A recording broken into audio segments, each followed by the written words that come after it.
अब बच्चे खुश और मम्मी भी। कारवां मिनी किड्स। गधा, मुर्गा और शेर। एक बाड़े में एक गधा और एक मुर्गा साथ रहते थे। एक दिन एक शेर उस गधे के ऊपर झपटने ही वाला था कि मुर्गे ने उसे देख लिया और जोर से चिल्लाने लगा। शेर अचानक उसकी आवाज सुनकर डर गया और वहां से भागने लगा। गधा शेर को भागते देख बहुत खुश हुआ। उसने सोचा कि अगर मैं जंगल के राजा शेर का पीछा करूं, तो सारे जानवर मेरी बहुत इज्जत करेंगे। ये सोचकर वो शेर के पीछे दौड़ पड़ा। अचानक शेर पलट गया और उस पर झपट पड़ा और गधा मर गया। सीख: घमंड नादानी से शुरू होता है और बर्बादी पर खत्म होता है।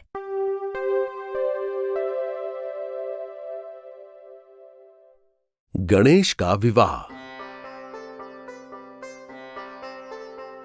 शिव पार्वती की देखरेख में गणेश जी का विकास हो रहा था।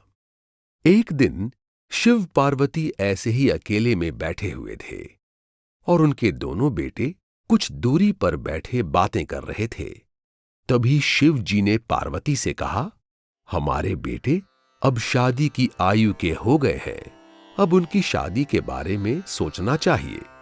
उनके दोनों बेटे भी शादी के बारे में सुनकर बहुत खुश हुए और दोनों ही जिद करने लगे कि पहले उसी की शादी हो। शिव जी और पार्वती के सामने बहुत बड़ी समस्या आ गई।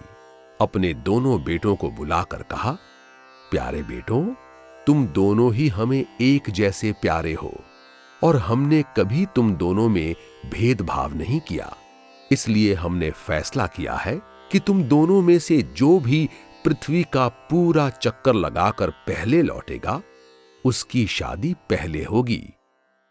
ये सुनते ही कार्तिकेय तो तुरंत ही पृथ्वी का चक्कर लगाने के लिए निकल पड़े। लेकिन भारी शरीर वाले गणेश जी वहीं बैठे सोचने लगे, क्या करूं, कहां जाऊं? पृथ्वी का पूरा चक्कर लगाना मेरे लिए असंभव है। मैं तो लगातार कुछ दूर तक चल भी नहीं पाता। बुद्धि तो बहुत थी गणेश जी के पास, तो उन्हें तुरंत ही एक उपाय सूझा। वे शिव जी और पार्वती मां के पास लौटे और बोले, मां बाबा, मैंने आप दोनों के बैठने के लिए 2 कुर्सियां लगाई हैं। आप कृपया कर उन पर बैठें और मुझे आशीर्वाद दें। शिव जी और पार्वती मां उन कुर्सियों पर जाकर बैठ गए। तब गणेश जी ने उनकी पूजा शुरू की। उसके बाद उनके चारों तरफ चक्कर लगाने लगे। इस तरह उन्होंने 7 बार अपने मां बाबा के चक्कर लगाए और उनसे बोले, मैंने शर्त पूरी कर दी है, अब आप मेरी शादी की तैयारी कीजिए। ये सुनकर शिव जी और पार्वती मां बोले, तुमने शर्त पूरी कहां की? जाओ बेटे, पहले पृथ्वी का चक्कर लगा कर आओ। तुम्हारा भाई कार्तिकेय पहले ही जा चुका है। अगर तुम पहले लौटे तो तुम्हारी ही शादी पहले होगी। ऐसा सुनकर गणेश जी गुस्से में बोले, हे माता पिता, मैंने 7 बार आपके चक्कर लगा लिए और आप कहते हैं कि मैंने शर्त पूरी नहीं की, जबकि वेदों और शास्त्रों में लिखा है कि माता पिता की पूजा करके उनके चारों तरफ चक्कर लगाना पृथ्वी का चक्कर लगाने के बराबर है। गणेश जी की बुद्धिमानी वाली बातें सुनकर शिव जी और पार्वती जी मान गए। दोनों ही गणेश जी की बुद्धिमानी पर बहुत खुश थे। प्रजापति विश्वरूप की 2 सुंदर लड़कियों रिद्धि और सिद्धि के साथ उन्होंने गणेश जी की शादी कर दी। कुछ साल बाद रिद्धि और सिद्धि ने एक बेटे को जन्म दिया, जिनके नाम शुभ और लाभ रखे गए। इधर कार्तिकेय जब पृथ्वी का पूरा चक्कर लगाकर वापस लौटे, तो उन्होंने अपने पूरे परिवार को बहुत खुश देखा। कार्तिकेय को कुछ समझ नहीं आया। नारद मुनि ने तुरंत ही उन्हें वो सब बातें कह सुनाईं जो उनकी अनुपस्थिति में हुआ था। ये सुनकर कार्तिकेय को बहुत दुख हुआ और शिवजी और पार्वती माता जी के काफी समझाने के बाद भी वो घर छोड़कर चले गए। कार्तिकेय ने पूरी जिंदगी शादी ना करने की कसम खाई और इसे निभाया भी। घमंडी कौवे। एक बार अंधेरा होने के बाद घर वापस जाते वक्त एक छोटी सी मैना अपने घर का रास्ता भटक गई, तो वो एक पेड़ पे बैठ गई। उस पेड़ पर बहुत सारे कौवे थे जो चिल्लाने लगे, हमारे पेड़ से भागो। मैना ने उनसे कहा, बारिश होने वाली है, मुझे थोड़ी देर यहीं रुक जाने दो। मगर कौवों ने उसकी एक न सुनी। आखिर मैना उड़कर दूसरे पेड़ पर जाकर बैठ गई। वहां पर उसको एक खाली बिल मिल गया, जहां पर वो आराम से जाकर बैठ गई। कुछ ही देर में बहुत तेज बारिश होने लगी और बड़े बड़े ओले गिरने लगे। उसमें बहुत सारे कौवे घायल हो गए और बहुत सारे मर भी गए। जब बारिश कम हुई तो मैना अपने घर की तरफ उड़ने लगी। तभी एक कौवे ने उससे पूछा, अरे तुम्हें चोट नहीं लगी? उसने कहा, दूसरों पर दया करने वालों की भगवान मदद करता है और तुम्हारे जैसे घमंडियों को तकलीफ के लिए छोड़ देता है। गोवर्धन पूजा। उन दिनों दीपावली के दूसरे दिन बारिश के देवता इंद्र की पूजा होने वाली थी ताकि समय पर बारिश हो सके। कृष्णा ने लोगों से कहा, इंद्र की पूजा करने की जगह पर क्यों न गोवर्धन की पूजा की जाए, जो हमारे जानवरों के लिए घास उगाता है। लोगों ने कृष्णा की बात मान ली और इंद्र की पूजा बंद कर दी।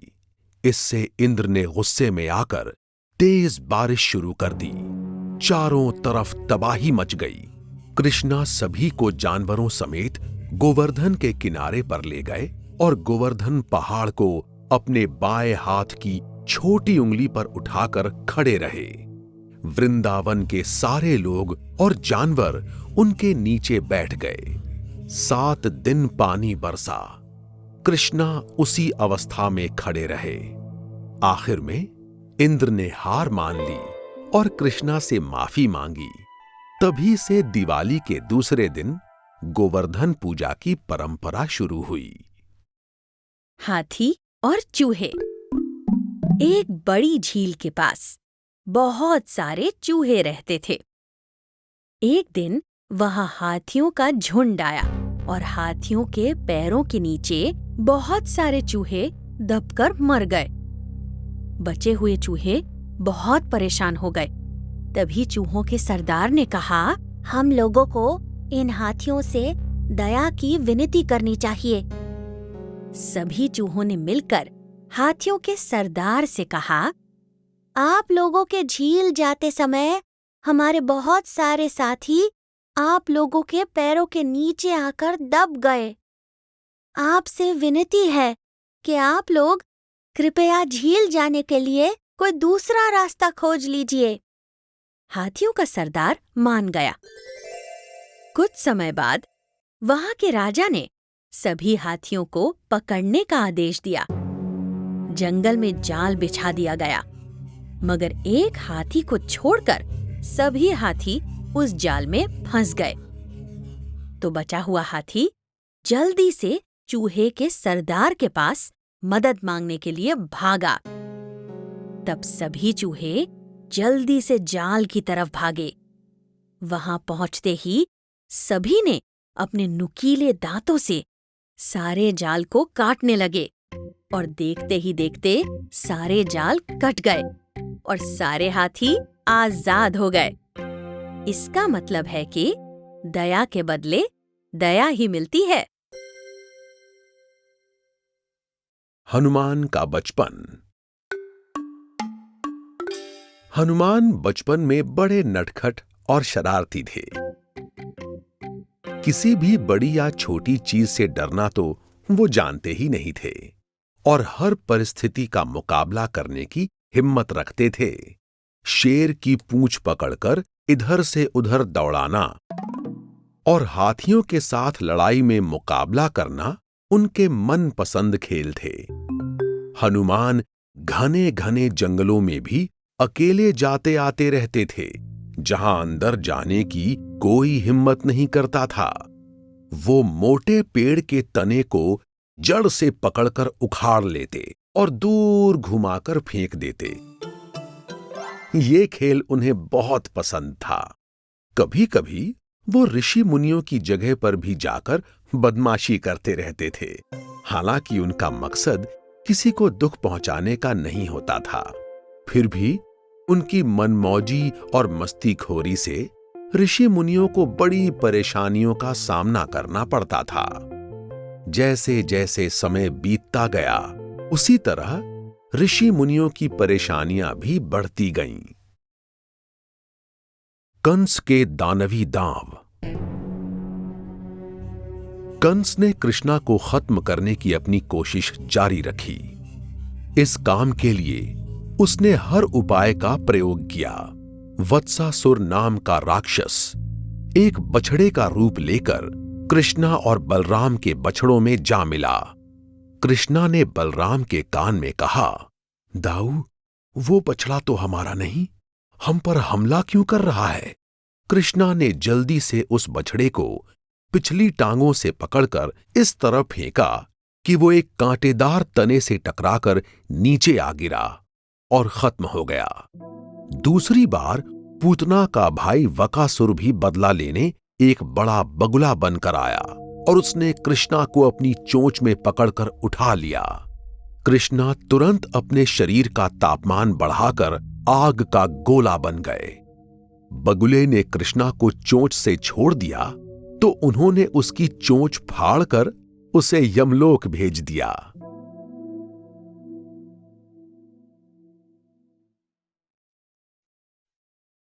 कपटी कौआ। एक कौआ एक पेड़ की डाली पर रहता था। उसी पेड़ के अंदर एक लोमड़ी रहती थी। एक दिन जब लोमड़ी अपनी खोह से निकली तो कौआ वहां घुस गया और अपने बच्चों को खिलाने के लिए लोमड़ी के बच्चों को उठाकर ले गया। जब लोमड़ी लौटी तो उसने कौए से निवेदन किया कि वो उसके बच्चे लौटा दे। कौआ जानता था कि लोमड़ी उसके घोंसले तक नहीं पहुंच पाएगी। उसने लोमड़ी पर कोई ध्यान नहीं दिया। लोमड़ी पास के एक मंदिर गई और वहां से जलती हुई लकड़ी लेकर आई। उसने पेड़ के नीचे आग लगा दी। आग की गर्मी और धुएं से कौआ डर गया। अपने बच्चों की जान बचाने के लिए वो जल्दी से लोमड़ी के पास आया और उसके बच्चे लौटा दिए। बेरहम जिनका दमन करता है, उनसे उसे हमेशा खतरा रहता है। कौआ चला मोर बनने। एक कौए ने बहुत सारे मोर पंख इकट्ठा किए और उन्हें अपने पर लगा लिया। उससे अपना नया चेहरा बहुत अच्छा लगा और ये फैसला किया कि वो कौओं के साथ नहीं बल्कि मोरों के साथ रहेगा। इसके बाद अपने पुराने दोस्तों को भूलकर वो वहां से चला गया और मोरों के झुंड में घुसने की कोशिश करने लगा। हालांकि मोरों ने तुरंत पहचान लिया कि उनके बीच में एक कौआ आ गया है। उन्होंने अपनी चोंच से नोच नोच कर कौए पर लगे मोर पंख निकाल डाले और उसका मजाक उड़ाने लगे। अपना अपमान सुनता हुआ कौआ दुखी होकर अपने घर वापस लौट आया। सारे दोस्त उसके पास आ पहुंचे और कहने लगे, तुम बहुत ही मतलबी हो और इसकी सजा तुम्हें मिली। अगर तुम अपने ही पंखों से खुश होते तो तुम्हें दूसरों से इस तरह का अपमान नहीं सहना पड़ता। और ना ही तुम्हारे अपने लोगों के बीच तुमसे कोई नफरत करता। खरगोश और शिकारी कुत्ता। एक दिन एक शिकारी कुत्ता एक खरगोश के पीछे पड़ गया। काफी दूर तक वो उसके पीछे दौड़ता रहा। खरगोश अपनी तेज रफ्तार और फुर्ती की वजह से देखते ही देखते उसकी पहुंच से बाहर हो गया। कुत्ते ने उसका पीछा करना छोड़ दिया और वापस लौट गया। एक आदमी वहीं से गुजर रहा था। उसने देखा और फिर कुत्ते का मजाक उड़ाने लगा और जोर जोर से हंसने लगा। अरे फिसड्डी कहीं का, इस छोटे से दुबले पतले खरगोश तक को नहीं पकड़ सका? शर्म कर, तेरी इतनी रफ्तार किस काम की? शिकारी कुत्ते ने उस आदमी को जवाब दिया, तुम गलत समझ रहे हो मेरे दोस्त। मैं तो बस स्वादिष्ट खाने के लिए उसका पीछा कर रहा था, लेकिन उसके लिए तो जान बचाने का सवाल था। जाहिर है कि उसे तो पूरा दम लगाना ही था और अपनी जान बचानी ही थी, इसीलिए मैंने उसे जाने दिया।